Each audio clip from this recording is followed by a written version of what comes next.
I am 27, male, and work as a medical device sales representative for one of the big players in the industry. You know those guys who show up in operating rooms with fancy equipment and teach surgeons how to use the latest implants and tools? That is me. I got into it right out of college, landed a junior position, and basically killed myself working up the ladder. It turns out being young in this field is actually an advantage, because you can handle the insane schedule better than the older representatives. For those wondering about the money, since it becomes relevant later, my base salary is around $165,000 plus commission. Good years can push total compensation well over $250,000, but you seriously earn every penny. My schedule is absolute chaos, up at 4 a.m. for early surgeries, driving between 3 different hospitals most days, and late-night dinner meetings with doctors to discuss upcoming procedures. Sometimes I am in the operating room for 12 hours straight. Other times I am putting 300 miles on my car going between facilities. It is not exactly the kind of job that makes having a normal relationship easy. I also do some consulting work on the side, helping smaller medical companies figure out their sales strategies and get their foot in the door with hospitals. That brings in decent extra cash, but means my weekends are not really my own either. Looking back, this crazy schedule probably made it easier for Sarah, obviously not her real name, to pull off what she did, but we will get to that part. I met Sarah, 23, female, about 3 years ago, at this little hospital cafe where I was killing time between surgeries. She was working there part-time while trying to finish her communications degree. Man, the first time I saw her, it was like one of those stupid movie moments. She was gorgeous, had this infectious laugh, and seemed genuinely interested in my work. We got talking about medical stuff, and she had all these questions about what I did. Looking back now, those questions were way more focused on money than actual interest in the job. But love makes you blind, I guess. I remember our first real date. I took her to this nice steakhouse near the hospital. She ordered the most expensive thing on the menu without even glancing at the price, but I was so caught up in how amazing she looked that I did not even care. She told me all about her dreams of working in healthcare public relations, how she wanted to help medical companies tell their stories better. Funny how that worked out. It turned out she was pretty good at telling stories all right, just not the kind she claimed. Red flags started popping up pretty early, but I was too stupid to see them for what they were. Like 2 weeks into dating, she was already asking really specific questions about my commission structure, wanting to know exactly how the bonus system worked and when the big payouts came. She would make these jokes about how lucky she was to find a guy with such a stable career, but you know how it is when you are falling for someone. Your brain just finds ways to explain away all that stuff. The really messed up part? I actually liked how interested she seemed in my career. Most girls I dated before would get annoyed with the crazy hours and constant phone calls from surgeons, but Sarah, she acted like she totally got it. She would bring me coffee during long cases, text me good luck before big surgeries, and even learn some medical terminology so she could understand what I was talking about. Now I know it was all an act, but damn, if she was not good at playing the supportive girlfriend role. What gets me is how she managed to make everything seem so natural. She did not just go straight for the expensive stuff. She built it up slowly. Started with small things like asking me to grab dinner because she was broke until payday. Then it was helping with her phone bill because she had an emergency. Before I knew it, I was paying for everything, but it happened so gradually that it felt normal. I remember this one time, maybe 6 months in, when she got stranded at the mall because her card got declined. She called me crying about how embarrassed she was. I left in the middle of a lunch meeting with a surgeon to bring her my card.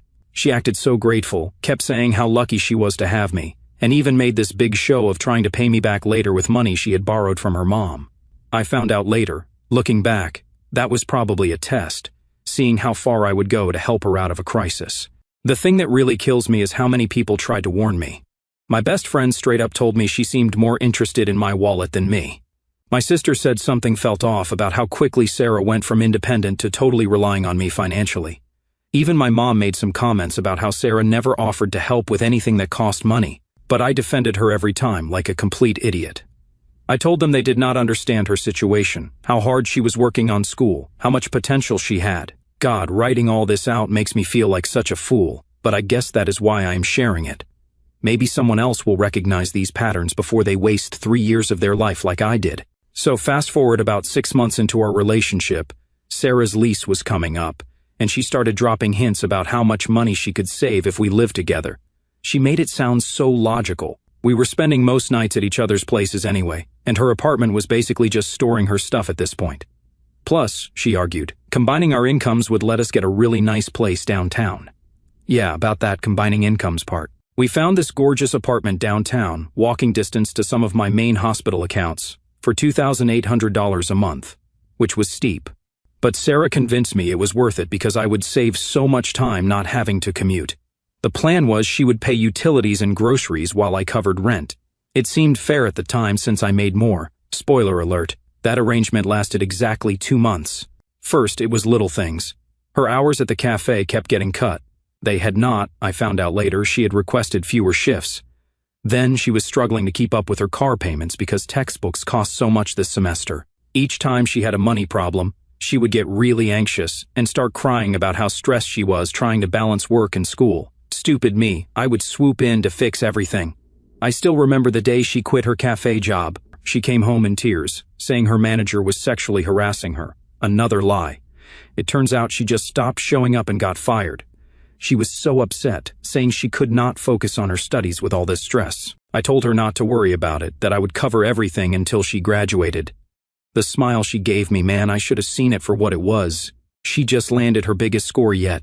After that, my expenses basically doubled overnight. Rent, utilities, her car payment, insurance, phone bill, credit card bills, which somehow kept getting higher. Plus all the little stuff she would ask for. New clothes for interviews, a laptop for school, textbooks, supplies. She even convinced me to pay her student loan payments because she was building her credit for our future. Meanwhile, I was busting my ass even harder at work, started taking on more consulting gigs, picking up extra surgeries whenever I could. There were weeks I would be at the hospital by 4:30 a.m., finish my last case at 6 p.m., then drive 2 hours to consult at some startup medical device company until 10 p.m. Some nights, I would get home so tired I could barely see straight.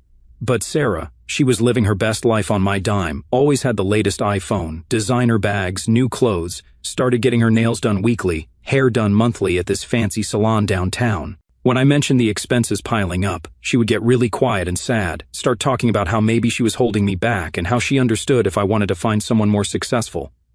Classic manipulation, but it worked every time. I would end up apologizing and telling her not to worry about the money. Here is the really messed up part.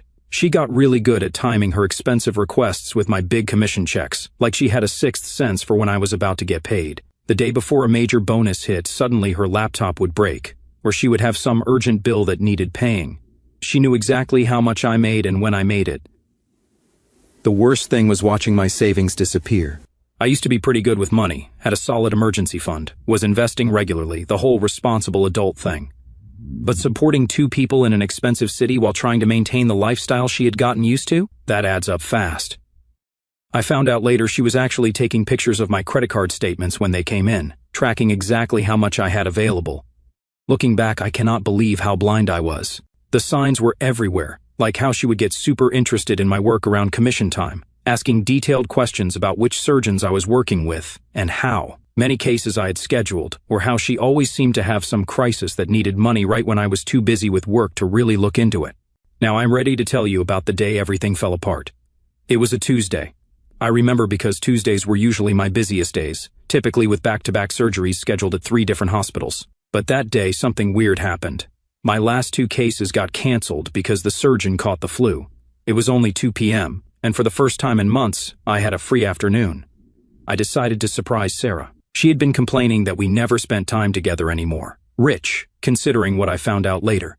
There is this really high-end sushi place she loves, the kind where you drop $150 easily on a few fancy rolls. I called ahead, ordered all her favorites, that ridiculous gold flake roll she always posted on Instagram, the fatty tuna that cost more than my first car payment, the works. I even got that overpriced sake she liked. The whole drive home, I was actually feeling good about life, like maybe things were finally settling down at work, and we could get back to how we used to be. Funny how life gives you these perfect setup moments before it kicks you in the teeth. I got to our building around 3 p.m.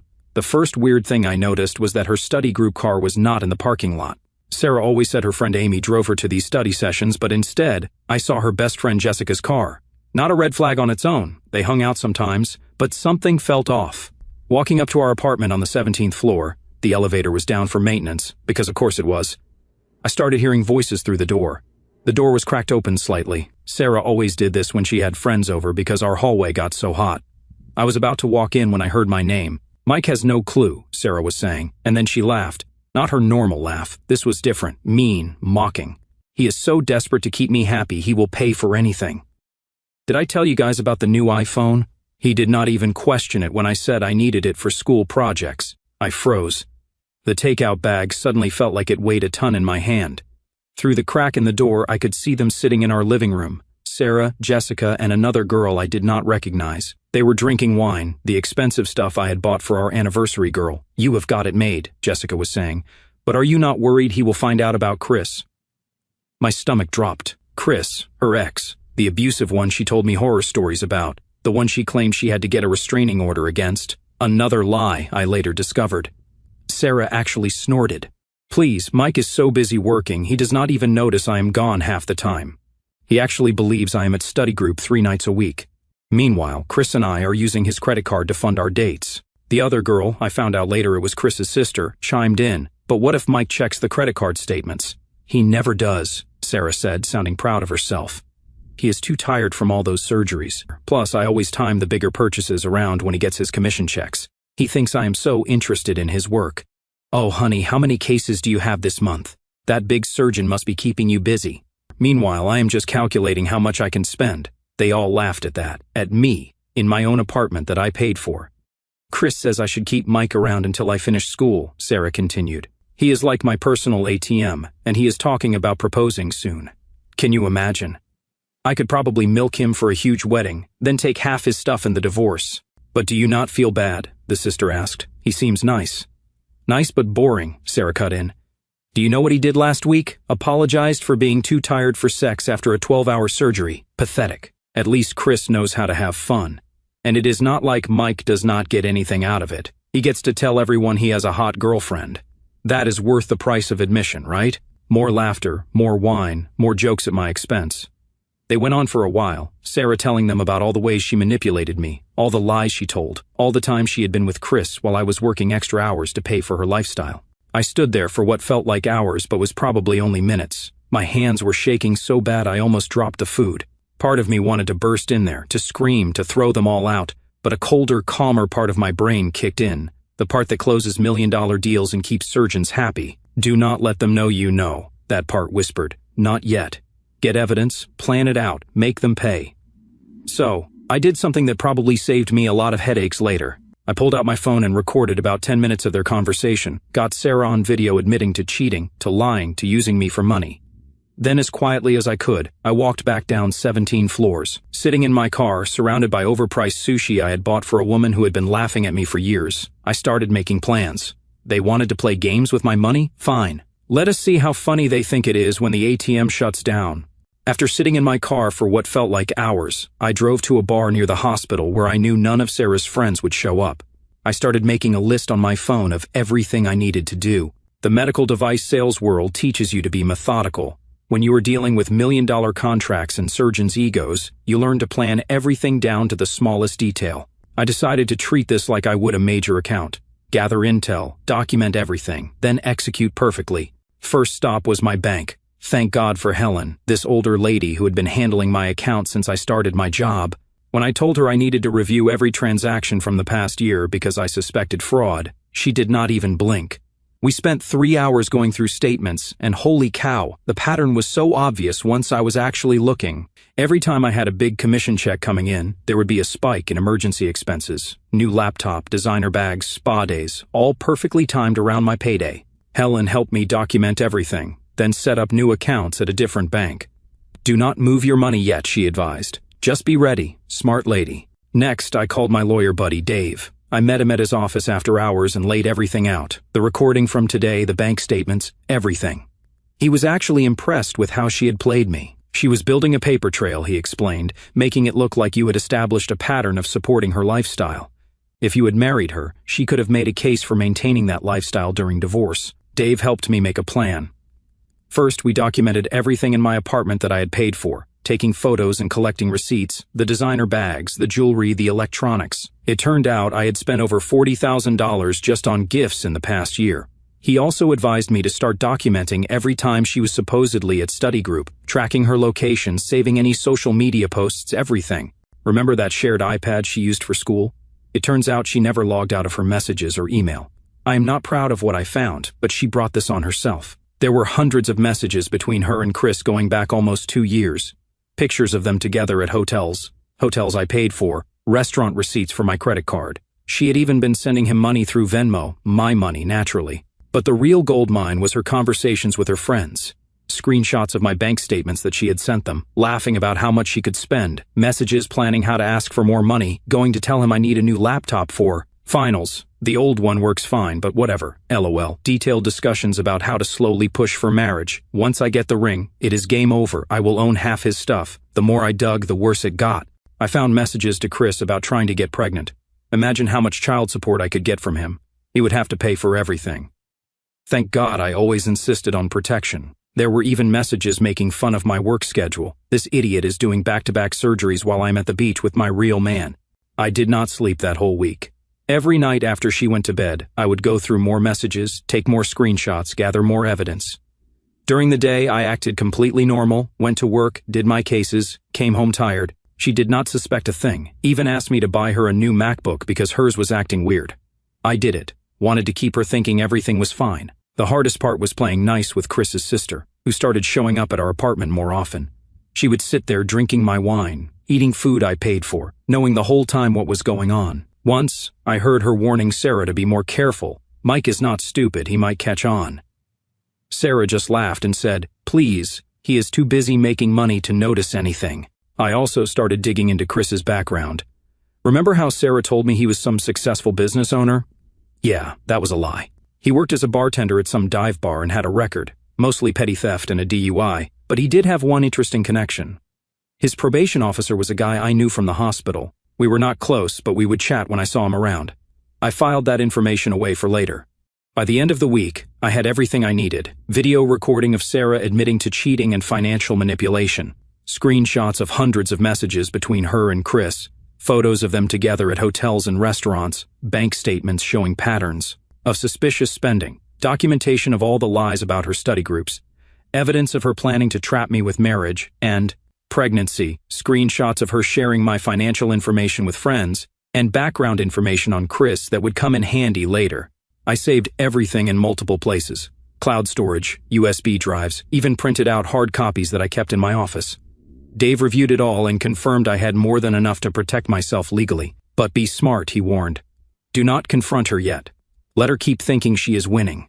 So, I waited. Kept playing the role of the oblivious boyfriend. Even took her out to a fancy dinner that weekend, where she spent the whole time texting Chris under the table. I watched her buy another $500 purse with my card, while she had plans to meet him later that night.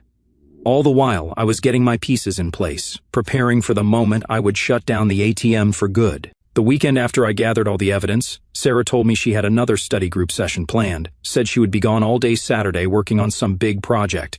I knew she was actually planning to meet Chris. I'd seen their messages planning a day trip to a nearby beach town, using my credit card to book a hotel room, of course. That Saturday morning, I woke up early and made her breakfast in bed, played the perfect boyfriend one last time. She was so convinced of her control over me that she actually took a selfie with the breakfast I made, captioned it being spoiled, and posted it to Instagram while texting Chris about their plans for later. As soon as she left, I put my plan into action. The first step was the financial nuclear option. Remember Helen from the bank? She had helped me prepare everything. Within an hour, I had transferred all my money to the new accounts at a different bank, removed Sarah as an authorized user on all credit cards, canceled every card she had access to, changed all my banking passwords, and put a fraud alert on my credit report. I documented every penny she had spent in the last month. Next came the apartment. I had already talked to my landlord earlier in the week, explaining the situation. The guy was actually really understanding. It turned out his ex-wife had done something similar to him. He agreed to let me break the lease with minimal penalty, and had already drawn up papers removing Sarah from the building security access. I hired movers, paid them extra to come on short notice. In 4 hours, they packed up everything I owned and everything I had bought for Sarah. All those designer bags, the jewelry, the electronics, everything went into storage. I left her personal stuff, the things she had actually bought herself, neatly packed in boxes in the living room. The movers were just finishing up when I got a text from Sarah, having lunch with the study group, miss you. She attached a photo of a salad that I knew was actually from last week because I had seen her post the same photo in her group chat with Jessica. I did not respond. Instead, I drove to the storage facility and documented everything I had moved, taking photos and videos for legal purposes.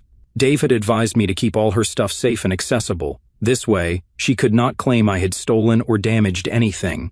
The facility's security cameras would prove nothing had been touched. Around 4 p.m., my phone started blowing up. Sarah's first message was casual. "Hey babe, might be late tonight. Project's taking longer than expected." Translation: she and Chris were probably getting day drunk at the beach on my dime. I did not reply.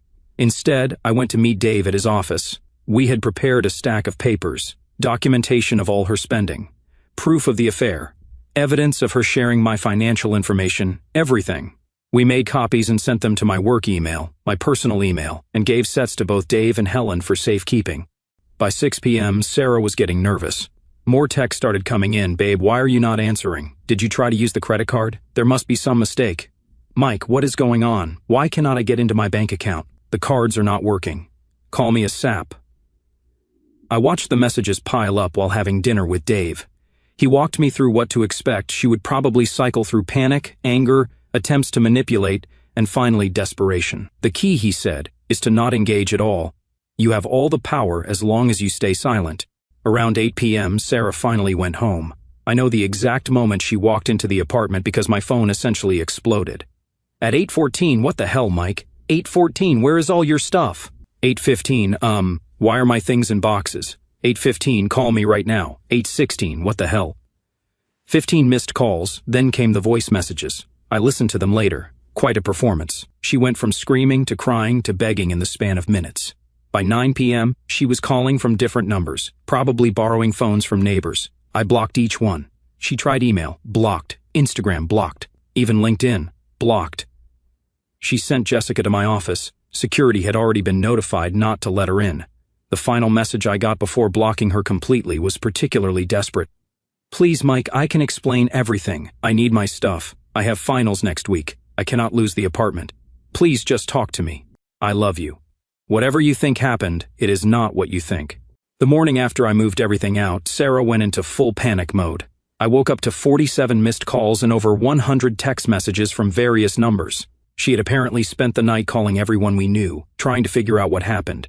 The story she was telling people was fascinating. According to her, I had lost my mind and stolen everything while she was studying with friends. See, Sarah and Chris had this regular routine. They would meet at this upscale hotel where they thought nobody would recognize them. The manager gave me access to their security footage, showing them using my credit card to check in multiple times over the past few months. Even better, she had receipts showing them charging room service and spa treatments to the room. While Sarah was having her meltdown at the apartment, I was setting up the final pieces. I had Dave draft a formal letter detailing everything we had discovered, including exact amounts she had spent on unauthorized purchases, dates and times of her meetings with Chris, copies of messages planning to trap me with marriage and pregnancy, documentation of her sharing my financial information, and evidence of her using my cards to fund their affair. The letter made it clear she had 48 hours to arrange to pick up her belongings from storage, or they would be considered abandoned. Also, any attempts to contact me would be considered harassment. Dave had it delivered to her at the apartment by a courier who recorded the delivery. Sarah's reaction was explosive, to say the least. She showed up at my office, mascara running, screaming about how I was ruining her life.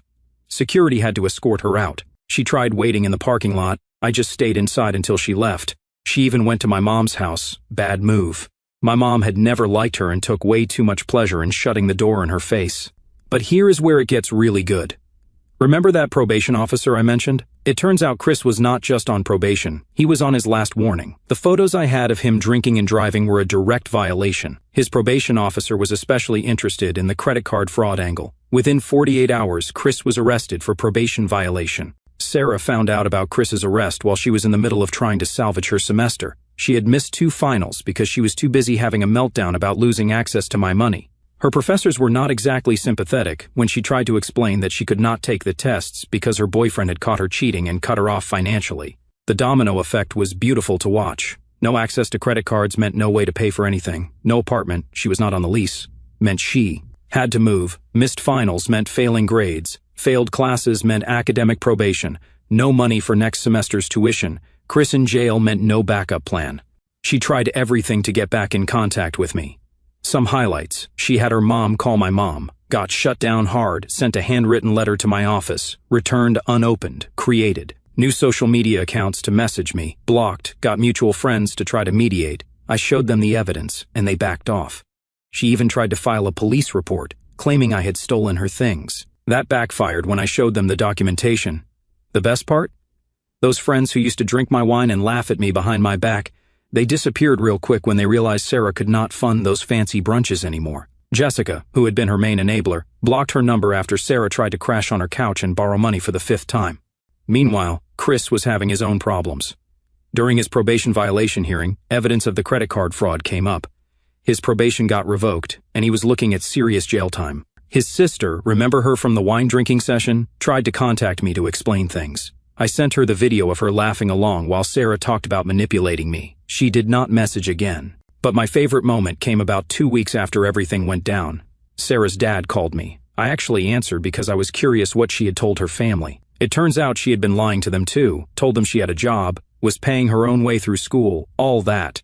Her dad had just found out about all the debt she had racked up in his name. He was not calling to defend her. He was calling to apologize to me and ask how much she had stolen. The entire house of cards she had built came crashing down in less than a month. She had to drop out of school, move back in with her parents in their small town, and get a job at the local Walmart. Last I heard, she was trying to convince her parents to pay off her credit card debt and let her enroll in community college. They refused. Chris got sentenced to 6 months for the probation violation. His bartending job fired him, and with a fraud charge pending, good luck getting another service industry job. Apparently, he has been telling people I set him up. Yeah, I totally set you up to drink and drive while on probation, bro. The best revenge? I did not have to actually do much. Just cut off the money and let their own actions catch up with them. Sometimes the best revenge is just stepping back and watching karma do its thing.